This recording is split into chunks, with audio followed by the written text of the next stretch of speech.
The sun hung low over the jagged peaks of the Bitterroot Mountains, painting the sky in strokes of amber, and rose as if whispering promises of hope to anyone brave enough to listen. Clara Hawthorne stood at the edge of Willow Creek, a dusty frontier town in the heart of a fictional Montana valley, her heart pounding louder than the creak of the stagecoach wheels behind her. She clutched a worn leather satchel, her only possession, besides the dreams she'd carried across 1,000 miles. This was her chance to start anew, to find love through a marriage by mail arrangement with a man named Samuel Grayson. But as she stepped onto the wooden platform, the townsfolk's stares sliced through her like a winter wind. Clara was no delicate flower. She was broad-shouldered, round-hipped, and heavier than the women in the fashion plates her mother once adored. Their whispers stung, too big for a bride, too plain for a husband. Clara straightened her spine, her hazel eyes flashing with defiance. She hadn't come this far to shrink under their judgment. At 30, she'd left behind a life in Philadelphia, where society's rules had suffocated her, where men dismissed her for her size, and women clucked their pity. The promise of Samuel, a widower, seeking a partner to share his homestead, had been her beacon. His letters, though brief, spoke of a man who valued hard work and kindness over superficial charms. Clara had dared to hope he'd see her for who she was, but hope, she soon learned, was a fragile thing. Samuel Grayson stood waiting by the general store, his lean frame silhouetted against the fading light. He was older than she'd imagined, with graying temples and a face etched with loss. When their eyes met, his flickered with something Clara knew too well: disappointment. "Miss Hawthorne," he asked, his voice polite but strained. She nodded, her throat tight. "I expected someone different," he admitted, glancing at her sturdy build. "I'm not sure this will work." The words landed like a slap. Clara's cheeks burned, but she refused to let tears fall. "I understand," she said, her voice steady despite the ache in her chest. "I'll find my own way." She turned, her boots crunching on the gravel, and walked toward the boarding house she'd heard about, ignoring the curious gazes of passers-by. Inside, she met Doña Rufina, a warm-weathered Mexican woman who ran the place with a sharp tongue and a softer heart. "You look like you've got a story, mija," Rufina said, pouring Clara a cup of coffee that smelled of roasted beans and home. "Tell me what brings a woman like you to Willow Creek." Clara hesitated, then poured out her tale: the rejection, the journey, the dream of a life where she could be enough. Rufina listened, her dark eyes kind. "Men like Samuel, they're blind to what matters," she said. "But there's others here who'll see you. Give this town a chance." That night, Clara lay in a narrow bed, the scent of pine drifting through the open window, the river's murmur a lullaby. She wasn't broken yet. She'd proved them wrong, Samuel, the townsfolk, everyone. The next morning, Clara wandered into Willow Creek's heart, where the market buzzed with life. The air carried the tang of fresh bread and the sweet decay of autumn leaves. She noticed a man at a stall bartering furs with a trader. He was tall, with sun-browned skin and calloused hands, his laugh warm as he teased the trader about a lopsided deal. His name, she overheard, was Elias Kane, a trapper who supplied the town with game and stories. When their eyes met, he tipped his hat, his smile unguarded. New in town, he asked, his voice like the rumble of the river. Clara nodded, unsure why her pulse quickened. There was no pity in his gaze, only curiosity. But trouble loomed. A woman in a fine dress, her auburn hair gleaming, approached Elias with a familiarity that made Clara's stomach twist. "Elias, darling," she purred. "You promised me a dance at the Harvest Festival." This, Clara learned, was Lillian Marsh, Elias's former fiancée, who'd left him for a wealthier man years ago. Lillian's eyes flicked to Clara, dismissive, as if she were no threat. Clara's resolve hardened.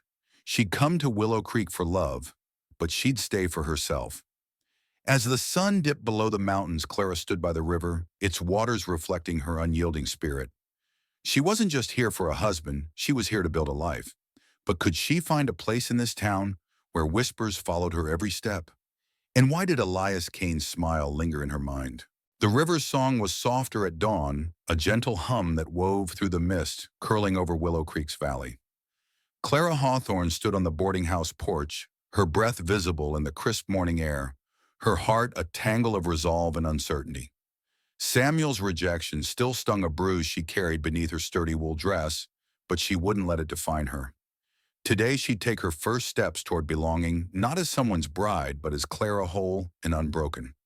The question was where to begin in a town that already seemed to have judged her. She pulled her shawl tighter, the scent of damp earth and pine grounding her. The market square was waking up with vendors, setting up stalls and children darting through the crowd, their laughter sharp and bright. Clara's satchel held a few coins, and her mother's old recipe book, its pages worn from years of dreaming over dishes she'd never had a kitchen to cook. Maybe that was her start, a skill to share a way to root herself in this place. Doña Rufina had mentioned the town's harvest festival was coming, a chance for newcomers to prove their worth. Clara could bake her hands steady from years of kneading dough, in secret away from her mother's critical eye. She'd make something to share, something to silence the whispers. At the general store, Clara bartered for flour, sugar, and a tin of cinnamon, her coins just enough to cover the basics. The storekeeper, a wiry man named Mr. Dobbs, eyed her curiously. "You're the one Samuel turned away," he said, not unkindly. "Folks talk, you know." Clara's jaw tightened, but she forced a smile. "Let them talk. I'm here to stay." Her words felt like a vow, and as she left the store, her arms laden with supplies, she caught sight of Elias Kane across the square. He was unloading pelts from a cart, his movements easy, his dark hair catching the morning light. He glanced up, and their eyes met again. This time he waved a small gesture that warmed her despite the chill. Clara spent the afternoon in Rufina's cramped kitchen, the boarding house filled with the scent of baking apples and spice. She mixed dough for her mother's apple tart recipe, her fingers deft as she sliced fruit and sprinkled cinnamon. Rufina hovered, offering tips in her lilting accent. "You've got a gift, Mija," she said, tasting a scrap of dough. "This'll make them forget their fool tongues." Clara laughed, the sound surprising her. For the first time since arriving, she felt a spark of belonging. That evening, the Harvest Festival's preparations were in full swing. Lanterns hung from oak trees, casting golden pools of light across the town square. Clara carried her tart still warm to the communal table, her heart thudding. Would they accept her offering, or would they see only her size, her plainness? She set the tarts down, their golden crusts gleaming, and stepped back, watching as people gathered. A young girl with braids took a bite and gasped, "This is heaven." Others followed, murmurs of praise rippling through the crowd.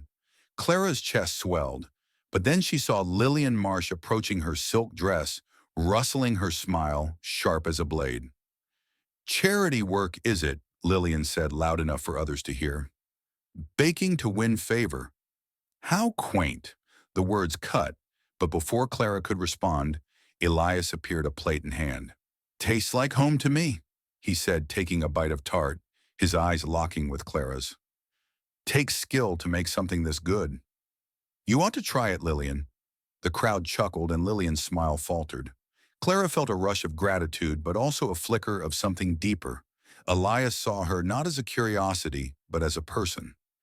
As the festival began, music filled the air, fiddles and laughter mingling with the scent of wood smoke.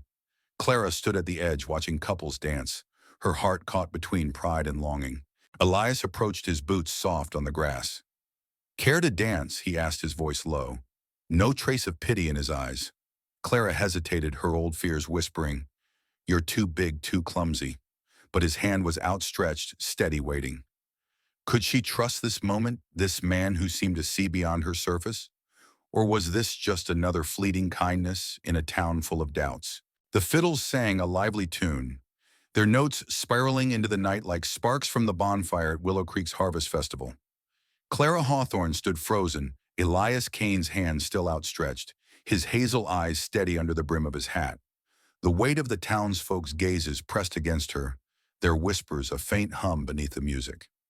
She'd spent years hiding from moments like this, convinced her size made her unfit for grace, for joy. But Elias's smile was an anchor pulling her toward courage. Could she take this step, not just into a dance, but into a life where she dared to be seen? "I'm not much for dancing," Clara said, her voice softer than she meant. Elias tilted his head, undeterred. "Then we'll make our own kind of dance," he replied, his tone warm as the firelight. He didn't pull her forward. He waited, giving her the choice. Something in that patience loosened the knot in her chest. She placed her hand in his, her fingers calloused from years of work, and let him lead her to the edge of the dance floor, where the grass was soft underfoot and the crowd's eyes less piercing. The music slowed a waltz, weaving through the air, and Elias guided her with a gentle hand at her waist. Clara felt the world narrow to the rhythm of their steps, the scent of his leather coat mingling with the crisp autumn air. "You're lighter on your feet than you think," he said, his voice low teasing. Clara laughed, a sound that surprised her with its ease. For the first time in years, she felt unburdened, as if her body was not a barrier, but a vessel for joy. But the moment wasn't hers alone to savor. Lillian Marsh watched from the sidelines, her lips a tight line. Clara caught her glare sharp as a shard of glass and felt the old doubts creep in. Lillian was everything Clara wasn't: petite, polished, the kind of woman men wrote poems for. Rumor had it she'd returned to Willow Creek after her wealthy husband died, her sights set on rekindling things with Elias. Clara's stomach twisted.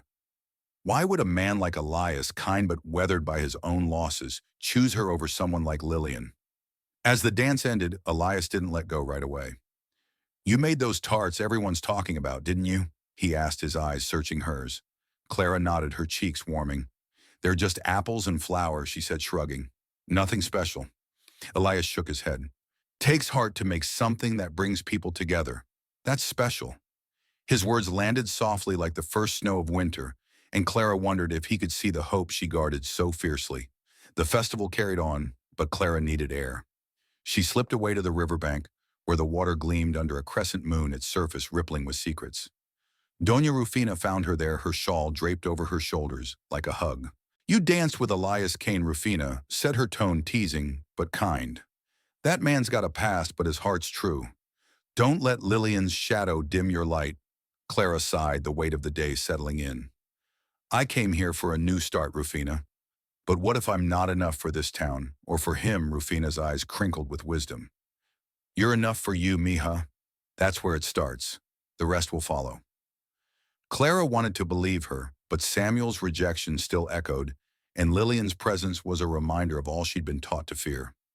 Yet Elias's kindness, his steady hand, lingered in her mind. She thought of the tarts, how a simple act had won her a sliver of respect. Could she build on that, carve a place here through her own strength? As she walked back to the boarding house, the stars above Willow Creek seemed to pulse with possibility. Clara's heart raced with a new question, not whether she was enough, but what she could become in this wild, unforgiving place. Would she let fear hold her back, or would she step into the unknown, trusting her own resilience? The morning sun spilled over Willow Creek like molten gold, gilding the dew-kissed fields and casting long shadows from the Bitterroot peaks. Clara Hawthorne woke with a fire in her chest, the kind that burned away doubt and left only purpose.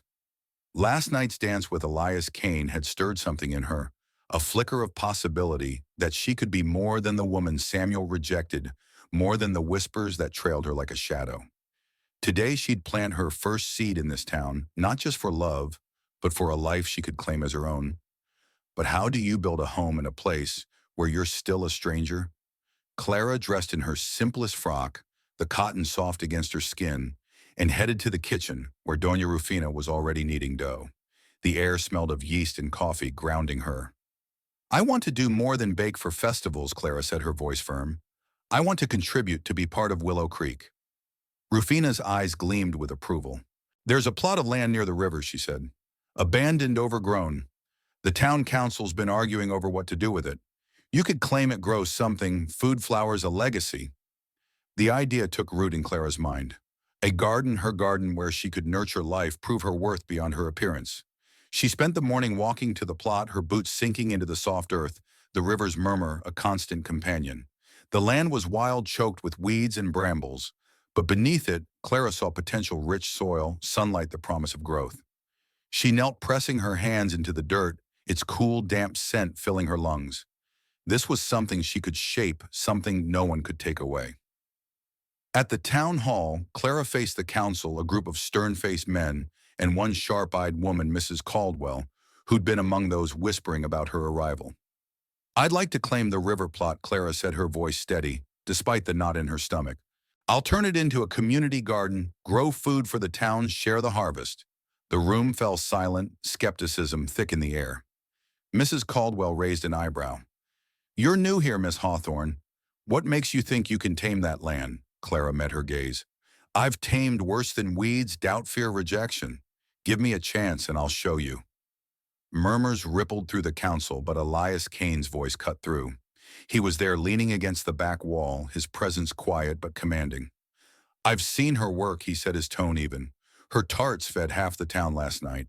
She's got the grit to make this happen. Clara's heart skipped gratitude mingling with surprise. The council relented, granting her a trial period. As she left, Elias caught up to her, his boots crunching on the gravel. You're bold, he said, a half smile tugging at his lips. I like that. Clara's cheeks warmed, but before she could respond, Lillian Marsh appeared, her parasol twirling like a weapon. Elias, you're wasting your time with her, she said, her voice honeyed but sharp. She's no match for this town, or for you. Clara's fist clenched, but Elias's eyes stayed on her, unwavering. I decide who's worth my time, Lillian, he said, his tone final. Lillian huffed and walked away, but her words lingered, a reminder of the battle Clara faced. That afternoon, Clara began clearing the plot, her hands blistered from pulling weeds, the sun hot on her neck. Elias appeared with a shovel, offering to help. They worked side by side, the silence between them comfortable, broken only by the river's song and the occasional laugh as they unearthed a stubborn root. Why do you care? Clara asked suddenly, wiping sweat from her brow. Elias paused, his eyes distant. I know what it's like to be judged for what you're not, he said. Lost my land once, my name too, after Lillian left. Took years to rebuild. I see you fighting, Clara. That's worth something. His words settled in her, heavy and warm. As the sun dipped low, painting the river in hues of fire, Clara looked at the cleared patch of earth, small but hers. She'd started something today, but Lillian's venom and the town's doubts loomed large. Could she keep going, prove them wrong, and maybe let Elias's kindness bloom into something more? The river gleamed like polished silver under the midday sun, its ripples catching light and tossing it back to the sky. Clara Hawthorne knelt in her garden plot, her hands deep in the earth, the scent of freshly turned soil mingling with the sharp tang of wild mint. Each seed she planted felt like a rebellion against the voices that had tried to bury her, Samuel's rejection, Lillian's scorn, the town's whispers about her size. She was building something here in Willow Creek's stubborn soil, and no one could take that away. But as she pressed another seed into the ground, a shadow fell across her work, cold as doubt itself. Could she nurture this dream when the town still saw her as an outsider? Clara had been at it for days, her muscles aching from hauling water and breaking up clods of earth. The garden was taking shape, rows marked for beans, carrots, and herbs, with a corner for wildflowers to draw bees. Doña Rufina had lent her tools and wisdom, while children from the town had started lingering nearby, curious about the woman who worked with such fierce focus. One girl, Sarah, with freckles like scattered stars, brought Clara a handful of marigold seeds. For luck, she said shyly. Clara's heart softened, but the moment was fleeting. Mrs. Caldwell, the councilwoman, approached, her lips pursed. This garden's a gamble, Miss Hawthorne, she said. If it fails, the council will reclaim the land. Don't waste our time. Clara's jaw tightened, but she nodded. It won't fail, she said, her voice steady. Mrs. Caldwell's skepticism was a challenge, not a defeat. As the woman walked away, Clara caught sight of Elias Kane approaching, a sack of tools slung over his shoulder. His presence was like the sun breaking through clouds, warm and steady. Heard you're stirring up the council, he said, his eyes crinkling with a smile. Mind if I help, Clara? Hesitated, accepting help felt like admitting weakness, but his offer was genuine, no trace of pity. Grab a hoe, she said, nodding toward the tools. There's plenty to do. They worked through the afternoon, the rhythm of their labor syncing with the river's soft hum. Elias shared stories of his trapping days, of winters spent alone in the mountains, his voice rough but kind. Clara found herself opening up, telling him about Philadelphia, the mother who'd called her unmarriageable, the dream she'd buried until Willow Creek. You're not unmarriageable, Elias said quietly, pausing to meet her gaze. You're unstoppable. The words hung between them, heavy with meaning, and Clara's pulse quickened. Was this just kindness or something deeper? Their moment was shattered by Lillian Marsh's voice, sharp as a whip. She stood at the garden's edge, her dress pristine despite the dusty trail. Elias, you're wasting your strength on this. Folly, she said, her eyes flicking to Clara with disdain. This town needs more than a fat girl's garden to thrive. The insult landed like a stone, but Clara rose, her hands caked with dirt. This garden will feed people, Lillian, she said, her voice low but fierce. What have you done for Willow Creek lately? Lillian's face reddened, but before she could retort, Elias stepped forward. Clara's doing more for this town than your words ever will, he said, his tone cutting. Lillian stormed off, but her venom lingered, a reminder of the battle Clara faced. That evening, Clara sat by the river, the air cool and scented with pine. Doña Rufina joined her, passing her a cup of chamomile tea. You're shaking things up, Mia, she said. That's good, but it's a fight. Lillian's got influence, and she's not done with you or Elias. Clara sipped the tea, its warmth steadying her. She thought of Elias's words, his belief in her, in the garden taking root. She was building something real, but Lillian's cruelty and the council's doubts loomed large. Could she keep fighting, not just for her garden, but for a place in Elias's heart, in a town that still judged her by her surface? The moon hung low over Willow Creek, its silver light weaving through the cottonwood trees, casting shadows that danced like memories on the river's surface. Clara Hawthorne sat on a weathered log by her garden, the night air sharp with the scent of damp earth and blooming sage. Her hands, rough from days of digging and planting, clutched a small trowel, its handle worn smooth by her grip. The garden was growing tiny green shoots breaking through the soil, but so were the doubts that gnawed at her. Lillian's cruel words echoed and the council's deadline loomed. Could she make this land and this town truly hers when every step felt like a fight against the weight of judgment?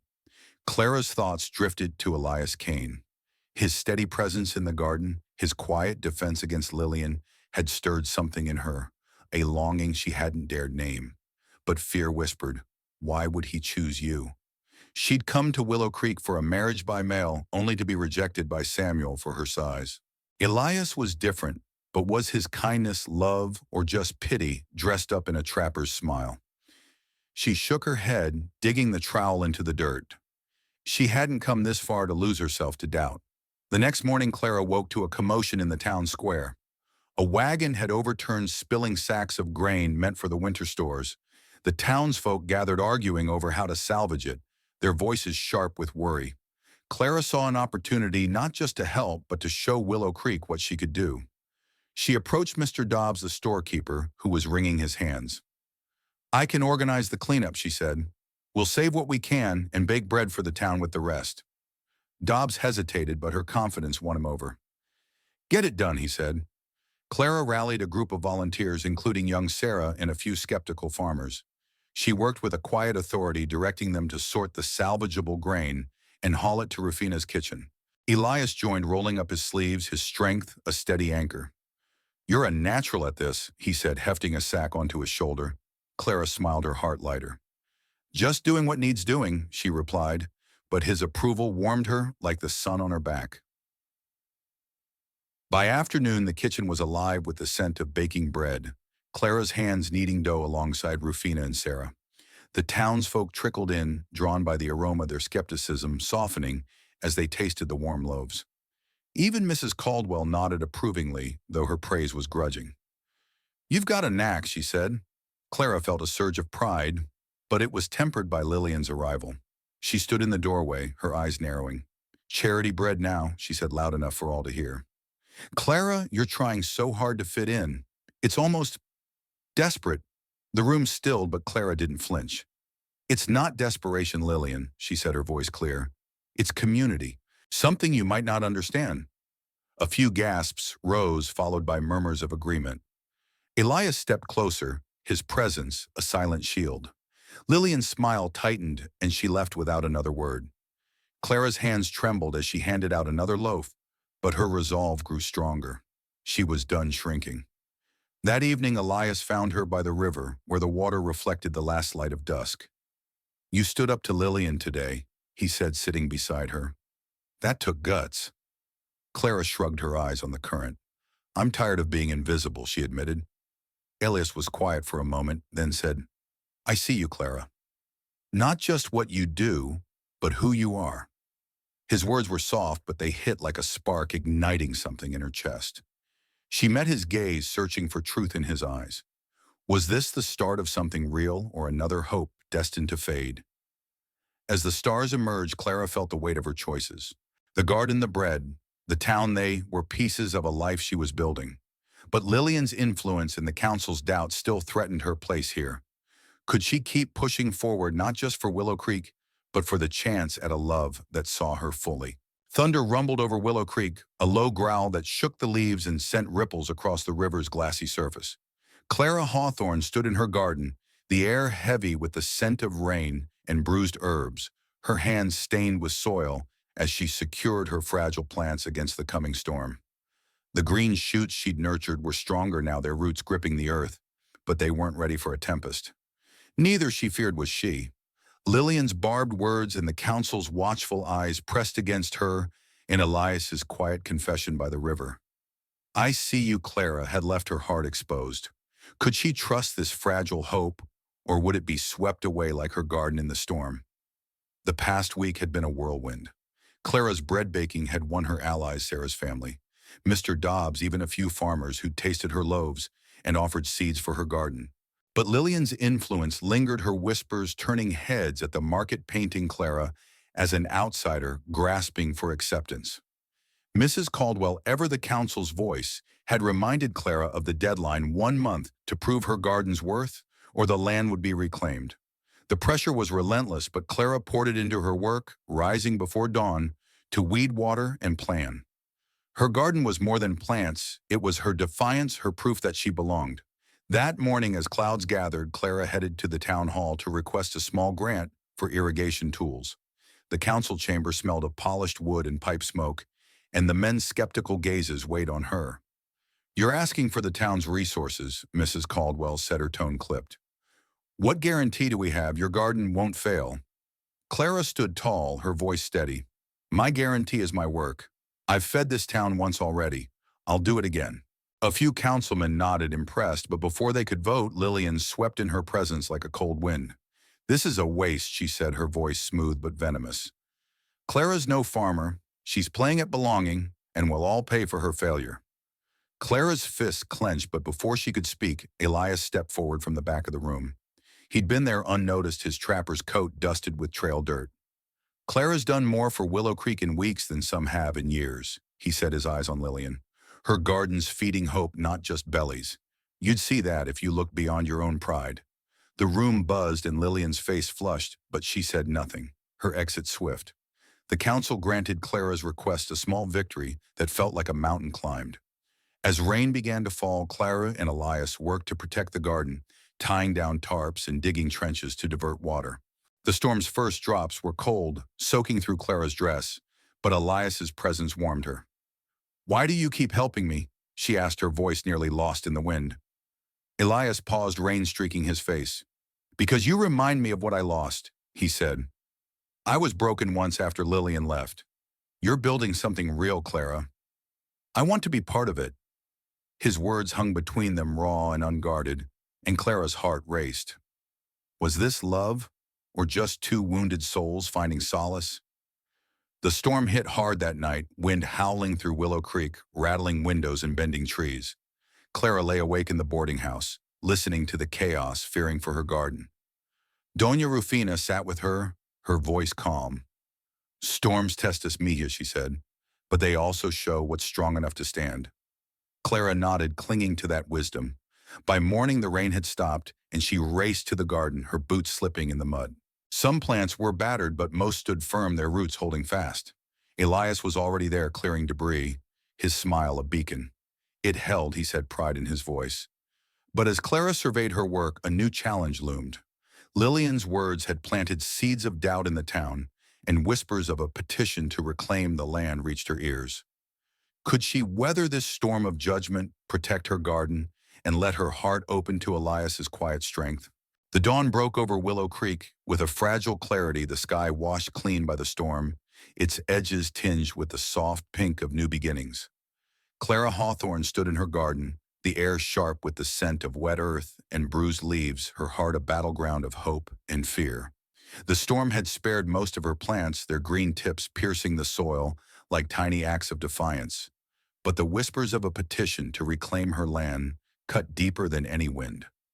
Lillian's influence was spreading a poison seeping through the town, and Clara felt the weight of every eye that had ever judged her too big, too bold, too much. Could she hold fast to her dream when the ground itself seemed to shift beneath her? She spent the morning salvaging what she could, her hands steady as she propped up battered beanstalks and cleared mud from the irrigation trenches.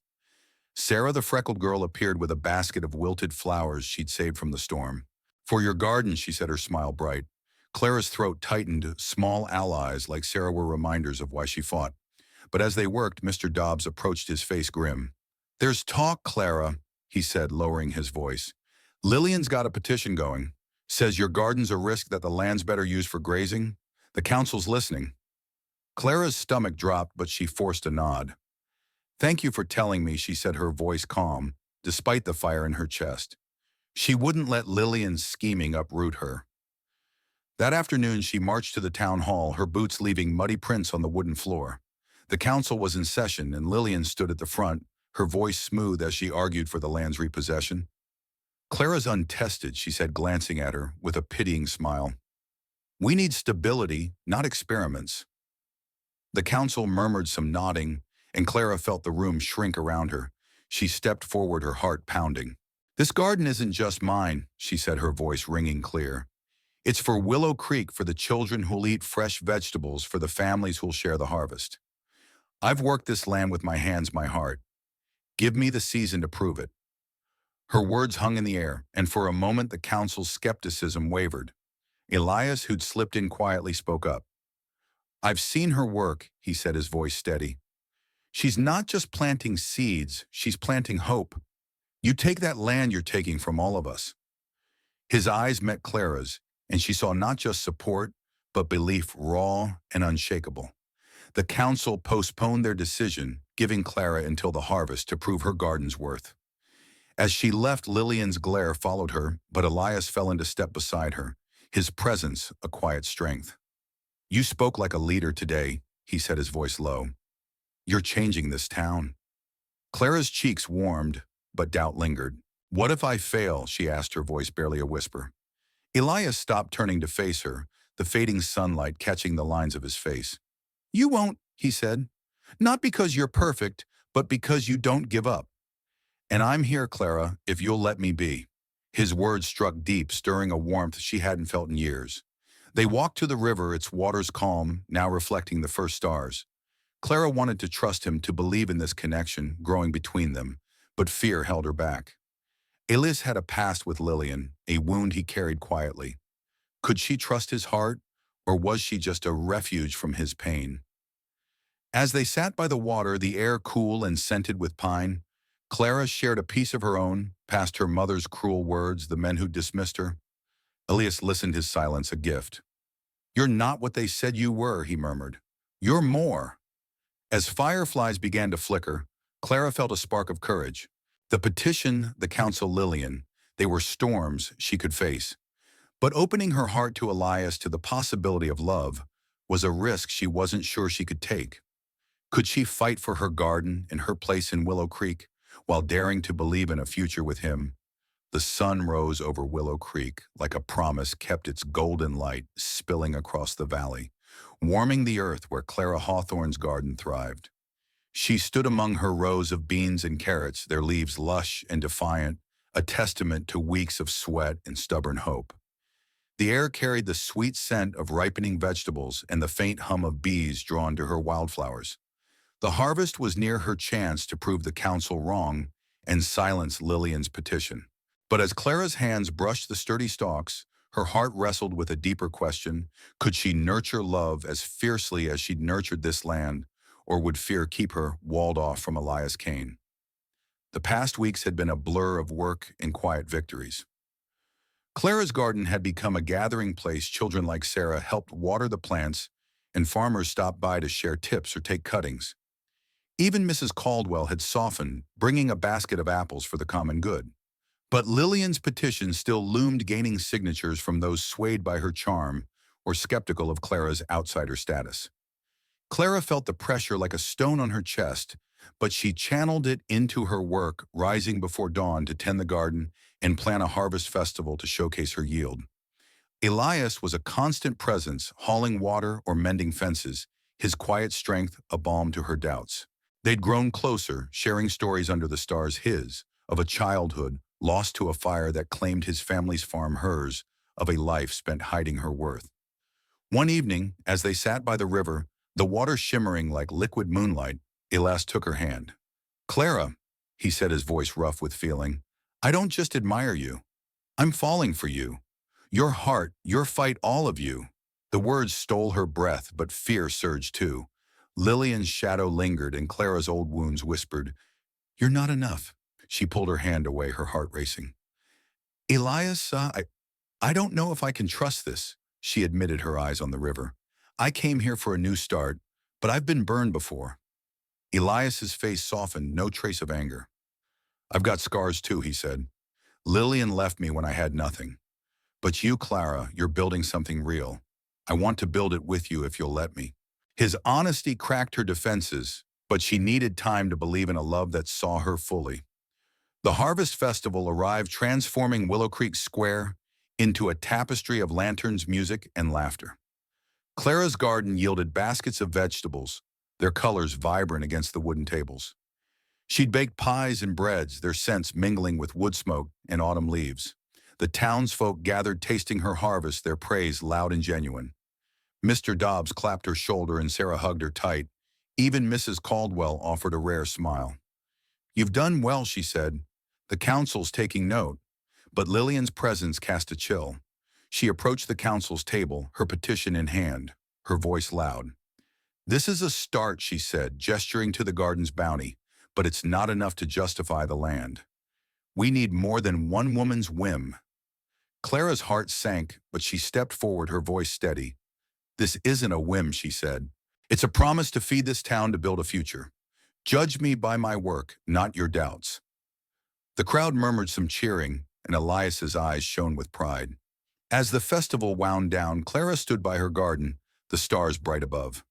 Elias joined her, his hand brushing hers. "You fought for this," he said. "You're winning." Clara looked at him, her fear softening. Could she take this final step, not just for the town, but for her heart? The council's decision loomed, and Lillian's petition was still a threat. But as Elias's hand found hers warm and steady, Clara felt a new strength blooming. Could she claim her place in Willow Creek and in love before the season's end? The dawn broke over Willow Creek with a quiet radiance, the sky a canvas of soft blues and golds, as if the heavens themselves were celebrating Clara Hawthorne's stand. She stood in her garden, the air thick with the scent of ripe vegetables and the sweet decay of fallen leaves, her heart full yet heavy with the weight of the day ahead. Today the council would decide the fate of her land, her dream, her place in this town. Her garden had bloomed beyond her hopes, its bounty feeding Willow Creek's families, but Lillian's petition and the town's lingering doubts threatened to uproot it all. And then there was Elias Kane, whose love had become a light she both craved and feared.